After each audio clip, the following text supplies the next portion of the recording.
Hoje, pessoal, completa um mês do acidente do balão, de balão em Praia Grande, que resultou na morte de 8 pessoas e deixou feridos físicos e emocionais. O episódio impactou não só as vítimas e os seus familiares, mas também toda a comunidade do sul de Santa Catarina. Nós estamos conectados com o médico psiquiatra Dr. Luiz Felipe Jardim. Ele que é do Hospital Nossa Senhora de Fátima. O doutor, pessoal, ele esteve diretamente envolvido no acolhimento às vítimas e também às famílias. Então, ele estava lá na linha de frente. Ele foi um dos primeiros a chegar, a estar em contato com essas pessoas. Doutor, olá, boa tarde. Seja bem-vindo ao Ver Mais. Olá, Gisele, olá para os ouvintes. Muito feliz de estar aqui com vocês falando, porém, de um assunto tão difícil, tão complicado. Foi realmente algo muito diferente que aconteceu na história de Praia Grande e foi realmente estar na linha de frente, foi algo muito complexo. Sim. Mas a Praia Grande estava preparada, seu hospital, com o nosso protocolo que a gente já segue de catástrofes, como aconteceu em Porto Alegre, nas enchentes. Então, a gente acreditou que desenvolver esse protocolo poderia ajudar muitas pessoas que precisaram do nosso atendimento, porque, de fato, foi algo muito triste, muito traumático e precisou de uma intervenção específica bem importante. Sim, a importância desse protocolo, como o doutor falou. Como é que foi, doutor, os primeiros atendimentos após essa tragédia, aproveitando a sua presença aqui ao Ver Mais? Então, a gente acabou acolhendo pessoas que foram encaminhadas para o hospital.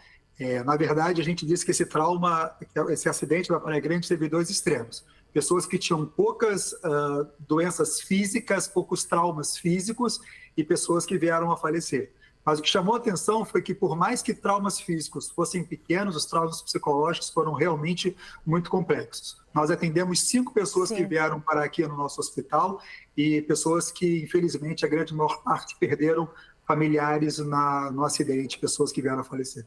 E o que é uma reação aguda ao estresse e por que é comum após tragédias, doutor? Certo. Então é importante a gente estar aqui falando sobre como é a ciência psiquiátrica do trauma, Na verdade, quando a gente tem algo nesse sentido de um trauma muito intenso, é como se o corpo e a mente dessem uns sinais de alerta muito grandes, sabe? Depois de algo muito assustador, algo assim doloroso, como foi esse acidente de balão, é comum que as pessoas comecem a sentir sintomas físicos, o coração acelerado, começam a ter dificuldade para dormir, ficam mais irritadas, confusas. É aquela sensação de um medo muito constante, um medo que não passa. É comum essa reação que acontece nos primeiros dias. O estresse, o trauma agudo, ele vai do momento até 3 dias. De 3 dias ao primeiro mês, essas sensações que eu falei chamam de reação aguda ao estresse. E se elas não passarem nesse período, elas podem virar algo mais grave, que é o estresse pós-traumático. O estresse pós-traumático é algo, então, que é a gravidade, desse trauma. E o que prevê, O que vocês observam nas pessoas que têm esse estresse pós-traumático? Na verdade, o primeiro acolhimento que a gente fez foi para poder evitar, para mitigar esse risco. Então, as pessoas que passam pela reação aguda ao estresse, elas precisam ser intervistas com protocolos psiquiátricos, de psicoterapia, e muitas vezes a gente tem que também, às vezes, medicar para aliviar um pouco dessa tensão excessiva. Mas tem pessoas que têm toda uma biologia para o meio de quem vai desenvolver estresse pós-traumático. Tem alterações de cortisol, da adrenalina, tem pessoas que já tinham alguns traumas anteriores e essas pessoas vão perpetuar essa história. Tanto elas podem evoluir nesses 30 dias já com sintomas excessivos, e olha que interessante, Zé, são pessoas que podem não desenvolver nada nesse período e depois de 30 dias e até em anos podem começar a desenvolver sintomas do chamado estresse pós-traumático. Então pode ser uma reação de 30 dias ou de muito tempo depois. Sim, e se não tratado? Tem gravidade? Que consequências isso pode trazer, Porque eu analiso que seja algo realmente grave. Então, vamos lá. Na verdade, é o grave porque ele começa a afetar as suas relações em geral, na casa, no trabalho, no dia a dia. Por isso que é importante a gente ficar atento ao risco da pessoa, do estresse agudo, passar por TEPT, porque a pessoa fica presa nesse trauma, preso nessa memória e fica voltando o tempo inteiro essa memória na cabeça como se aquilo fosse acontecer de novo. Então, esse é o grande estresse que acontece, Então, isso é um sinal que aquela memória não foi, de fato, corretamente organizada na mente, ela fica voltando, né?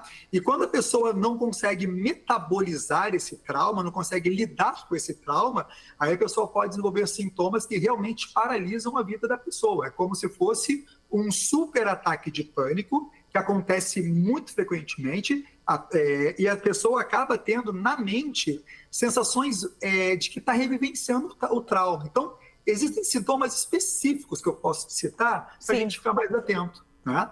Como, por exemplo, dificuldade de dormir. Você não consegue adormecer. Você evita passar no lugar que aconteceu ou falar sobre o assunto. Você tem reações onde qualquer pequenos estalos, barulhinhos, te dão uma sensação muito grave de sobressalto, que a gente chama. Ok. Então, tem que falar nesse sentido. A pessoa começa a se irritar com todo mundo, não consegue sentir emoções positivas, e os nervos estão à flor da pele, e na mente fica voltando trauma a todo tempo, às vezes em flashbacks, às vezes em pesadelos, e realmente a pessoa fica estagnada naquela memória e não consegue viver. A vida não anda mais, né, pessoal? Por isso a importância desse tratamento, a busca do tratamento, a importância desse acolhimento, né, que os senhores teve, né, com essas pessoas. Imagina a situação, elas viram imagens que a gente não gostaria de ver nunca na vida, né? Então esse papel, o papel do acolhimento é importante, né, doutor? Muito importante. Na verdade, esse espaço de escuta, muito mais do que um espaço de fala nossa, é importante a pessoa poder reintegrando naquele momento o que aconteceu, porque, na verdade, a grande maior parte, Gisele, não vai desenvolver um estresse pós-traumático, sabe? Por exemplo, no trauma de balão, estudos mostram que de 10% a 20% das pessoas podem desenvolver o estresse pós-traumático, a grande maior parte não vai. E ter um ambiente que, desde o começo, vai ajudar a trazer um espaço com uma escuta qualificada, que é como os psiquiatras, os psicólogos, e a pessoa conseguir aprender a lidar com aquilo melhor, vai mitigando muito o risco de ter. Então, por isso que a escuta é muito importante. A escuta é o apoio, né, de todo mundo. Com certeza, né? Doutor Luiz Felipe Jardim, adorei conversar contigo.